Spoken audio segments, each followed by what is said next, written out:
আসসালামু আলাইকুম। সংবাদে আপনাদের সবাইকে স্বাগতম জানাচ্ছি আমি নুসরাত। শুরুতেই সংবাদ শিরোনাম।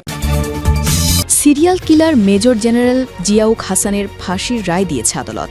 গণহত্যা সহ মানবতা বিরোধী অপরাধের মামলায় গ্রেফতারকৃত অব্যাহতিপ্রাপ্ত মেজর জেনারেল জিয়াউল আহসানকে ফাঁসিতে ঝুলিয়ে মৃত্যুদণ্ডাদেশ দিয়েছে আন্তর্জাতিক অপরাধ ট্রাইব্যুনাল।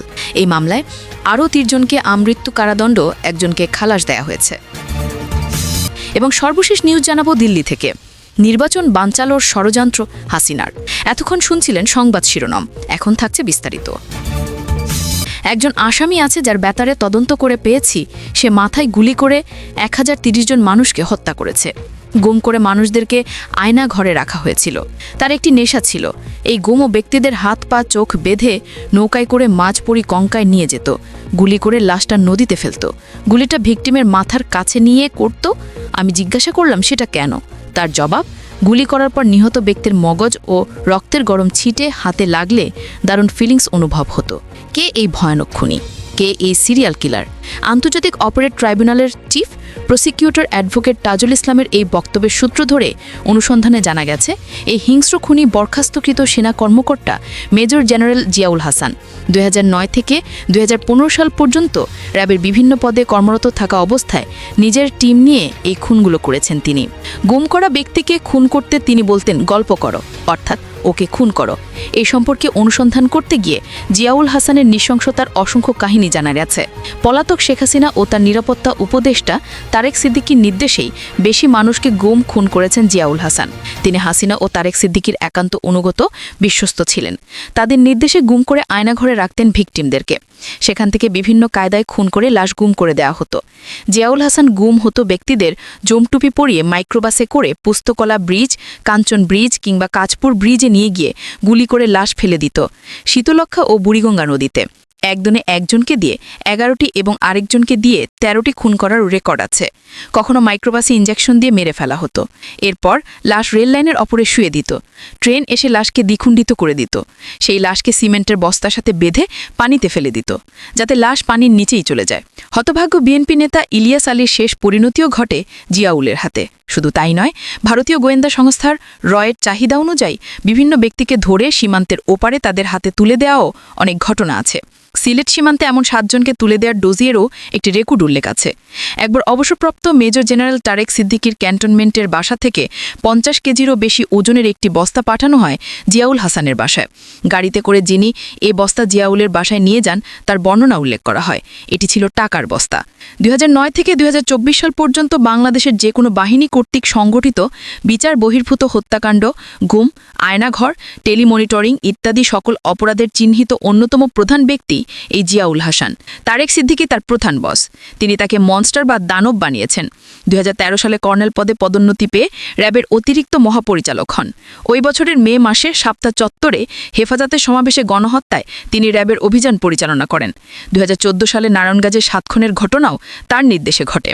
জিয়াউল হাসানের গুম সংক্রান্ত অপরাধ সম্পর্কে জানার জন্য যোগাযোগ করা হলে গুম কমিশনে সংশ্লিষ্ট একাধিক সূত্র জানায় কমিশন নির্দিষ্ট কোনো ব্যক্তিকে নিয়ে নয়, সামগ্রিক গুমের তদন্ত করছে। গুম কমিশনের রিপোর্ট পর্যালোচনা করে জানা গেছে কিভাবে গুম করা হতো, গুমের পর খুন করা হতো এবং লোমহর্ষক নির্যাতন করা হতো। গুমের সুপেরিয়র কমান্ডার ছিলেন শেখ হাসিনা। তিনি তারেক সিদ্দিকীর মাধ্যমে গুমের কিংবা খুন করার নির্দেশগুলো দিতেন। কমিশনের রিপোর্টে বিভিন্ন কেস স্টাডি তুলে ধরা হয়েছে। সাদা পোশাকে এক বাহিনীর সদস্যরা গুম করত, প্রচার করা হতো অন্য বাহিনীর নাম। এক বাহিনীর সাদা পোশাকধারীরা তুলে নিয়ে আসত টার্গেট মানুষটিকে, হস্তান্তর করত অন্য বাহিনীর হাতে। যত গুম হয়েছে তার মধ্যে জিয়াউল হাসানের টিম বেশি করেছে। গুমের শিকার হওয়া মানুষদের মধ্যে জিয়াউল হাসান ও তার টিম হত্যা করেছে 1030 জনকে। বুড়িগঙ্গার পুস্তকলা ঘাট নীরব সাক্ষী হয়ে আছে কত মানুষকে তিনি গুম করেছেন। এই পরিসংখ্যান থেকেই বোঝা যায় বরখাস্তকৃত মেজর জেনারেল জিয়াউল হাসান শেখ হাসিনার 15 বছর শাসনকালে এক মূর্তিমান আতঙ্কের নাম। শেখ হাসিনা ও তার নিরাপত্তা উপদেষ্টা মেজর জেনারেল তারেক সিদ্দিকী বরাবর যত অপকর্ম করিয়েছেন তার সঙ্গে সংশ্লিষ্ট ছিলেন জিয়াউল হাসান। অপহরণ ও গুণ, বিচার বহির্ভূত হত্যাকাণ্ড এবং রাজনৈতিক রাজনৈতিক প্রতিপক্ষের ফোনে আড়ি পেতে কথোপকথন রেকর্ড করা সবকিছুতেই তার সংশ্লিষ্টতা রয়েছে। জুলাই আগস্টের গণহত্যায় অভিযুক্ত হয়েছেন এই কর্মকর্তা। সাবেক সেনা প্রধান ইকবাল করিম ভুইয়ার লেখাও জিয়াউল হাসানের অপরাধের বর্ণনা রয়েছে। জিয়াউল হাসান তাকে মেরে ফেলতে পারেন এমন তথ্য তিনি আতঙ্কিত ছিলেন। একদিন সেনা প্রধানের কার্যালয়ে বোমা আতঙ্কও দেখা দেয়। গত ১৫ বছরে বিপুল সংখ্যক মানুষ গুমের শিকার হয়েছেন। এই গুমের সঙ্গে রাষ্ট্রের 5টি বাহিনীর চিহ্নিত কিছু কর্মকর্তা জড়িত ছিলেন।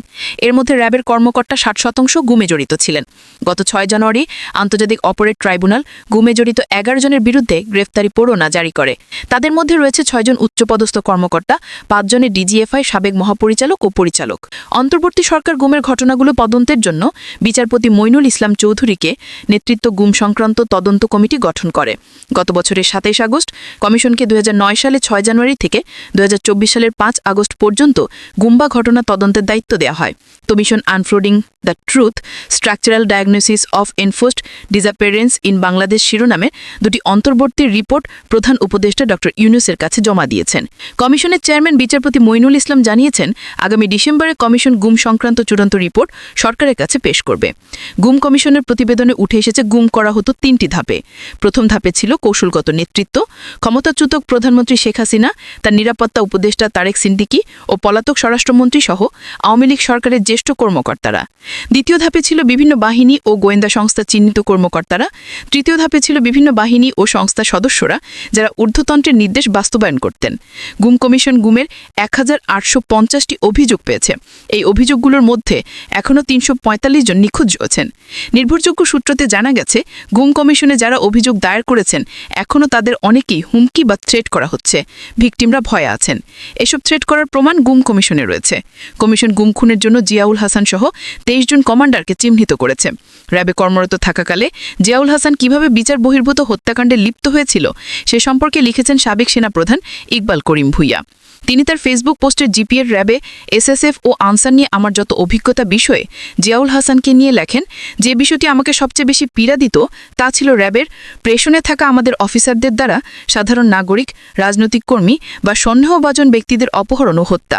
তরুণ ক্যারিয়ারমুখী অফিসারদের র্যাবে পাঠানো হতো, যেখানে কিছুদিন কাজ করে তারা এমন এক চরিত্র নিয়ে ফিরত যেন তারা পেশাদার খুনি। একই প্রবণতা পরিলক্ষিত করেছিল জুনিয়র কমিশন অফিসার, জেসিও, নন কমিশনড অফিসার, এনসিও ও সৈনিকদের মধ্যে। আমি সেনাপ্রধানের দায়িত্ব নেওয়ার পরপরই চাইছিলাম তাদের সেনাবাহিনীতে ফিরিয়ে আনা হোক। বিষয়টি প্রধান বটিকে জানালে তিনি আমার কথায় সম্মতিসূচক ইঙ্গিত দিলেন। এমনকি বললেন, জাতীয় রক্ষী বাহিনী থেকেও র্যাব খারাপ। কিন্তু শেষ পর্যন্ত কিছুতেই বাস্তবের রূপ নেয়নি এগুলো। কয়েকদিন পর আমি কর্নেল মুজিবকে, যিনি তখন র্যাবের এডিজি ছিলেন, ডেকে বলি যেন তিনি লেফটেন্যান্ট কর্নেল জিয়াউল হাসানকে নিয়ন্ত্রণে রাখেন এবং আর যেন কোনো ক্রস ফায়ার না ঘটে। কর্নেল মুজিব এবারে আমাকে কথা দেন এবং বিদায় নেওয়ার সময় তাকে বেশ উদ্বিগ্ন মনে হয়। পরের কয়েকদিন পত্রপত্রিকা লক্ষ্য করলাম নতুন কোনো ক্রস ফায়ারের খবর নেই। এতে মানসিকভাবেই কিছুটা স্বস্তি পেলাম। এরপর কর্নেল মুজিব একাধিকবার আমাকে এসে জানিয়েছেন সত্যি ক্রস ফায়ারের ঘটনা বন্ধ হয়েছে।